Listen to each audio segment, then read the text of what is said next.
জবাব চাই, জবাব চাই, জবাব চাই, জবাব চাই। জবাবের উপর হামলা কেন? জবাব চাই, জবাব চাই। স্বেচ্ছাসেবকদের উপর হামলা কেন? জবাব চাই, জবাব চাই। আওয়ামী লীগ হুঁশিয়ার সাবধান, হুঁশিয়ার সাবধান। আওয়ামী লীগের সাবালেরা ডন সেলিমের কালো হাত, আব্দুল সেলিমের কালো হাত।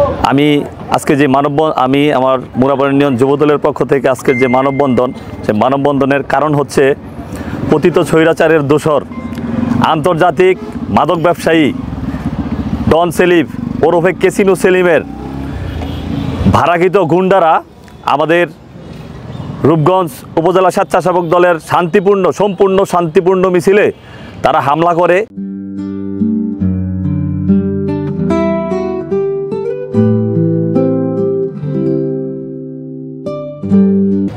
এবং আমার এবং আমাদের রূপগঞ্জ উপজেলা যুবদলের অসংখ্য নেতাকর্মীর নামে আবার উল্টা তারাই মামলা করে।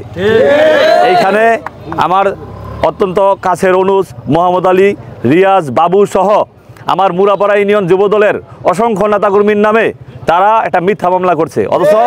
অথচ এই হামলাটা কিন্তু তারা নিজে উৎসাহিত হয়ে আমাদের স্বেচ্ছাসেবক দলের উপরে করছে, যেখানে আমরা মামলা করা উচিত বা প্রশাসন স্বপ্রণোদিত হয়ে তাদেরকে অ্যারেস্ট করে দেশকে তারা যে শান্তিপূর্ণ দেশকে তথা বাংলাদেশ তথা রূপগঞ্জকে অস্থিতিশীল করার যেই পায়তারা শেখ হাসিনা তথা আওয়ামী লীগের ইন্ধনে শেখ হাসিনার পালিত সন্তান এই কুত্তা ডন সেলিম, মাদক ব্যবসায়ী ডন সেলিম, যে তা শেখ হাসিনাকে নিজের মা বলে সম্বোধন করত এবং শেখ সেলিমকে মুরাপাড়া ইউনিয়ন যুবদলের পক্ষ থেকে তারা যেন এই বিষয়গুলো খতিয়ে দেখে যে তারা দেশকে অস্থিতিশীল করার বড় টার্গেট নিয়ে দেশে নেমেছে কিনা এবং সম্পূর্ণ ক্লিন ইমেজের রূপগঞ্জের সন্তান আগামীর সাংসদ বাংলাদেশ জাতীয়তাবাদী দলের কেন্দ্রীয় নির্বাহী কমিটির অন্যতম সদস্য মুস্তাফিজুর রহমান দিবু ভুইয়ার পিছনে তারা লেগেছে। এটা নিশ্চয়ই বড় কোনো কারণ আছে। এই কারণগুলা যেন রূপগঞ্জ উপজেলা প্রশাসন এটা যেন খতিয়ে দেখে এবং আমাদের যুবদলের নেতাকর্মীর নামে যে মিথ্যা মামলা তারা দায়ের করছে এই মিথ্যা মামলা যেন প্রত্যাহার করে নেয় এবং স্বেচ্ছাসেবক দলের উপরে যে হামলা, অমানসিক হামলা হয়েছে এবং গুলি পর্যন্ত তারা করেছে, এই অস্ত্রগুলা যেন এই প্রশাসন যেন উদ্ধার করে।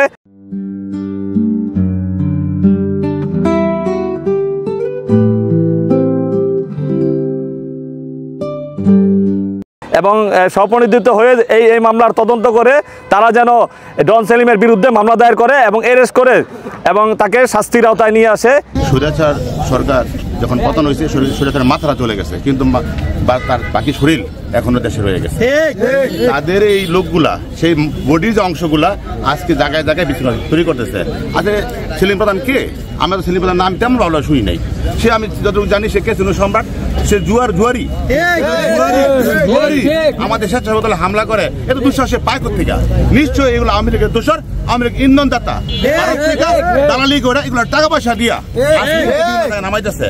আমরা মুরাপাড়া ইউনিয়ন যুবদল তাদের সাবধান করে দিতে চাই এবং প্রশাসনকে বলতে চাই আপনারা ব্যবস্থা নিন, এদেরকে অ্যারেস্ট করুন, এটা ধরে ফেলুন, নাহলে কিন্তু মুরাপাড়া ইউনিয়ন যুবদল তাদেরকে ছাড় দিবে না।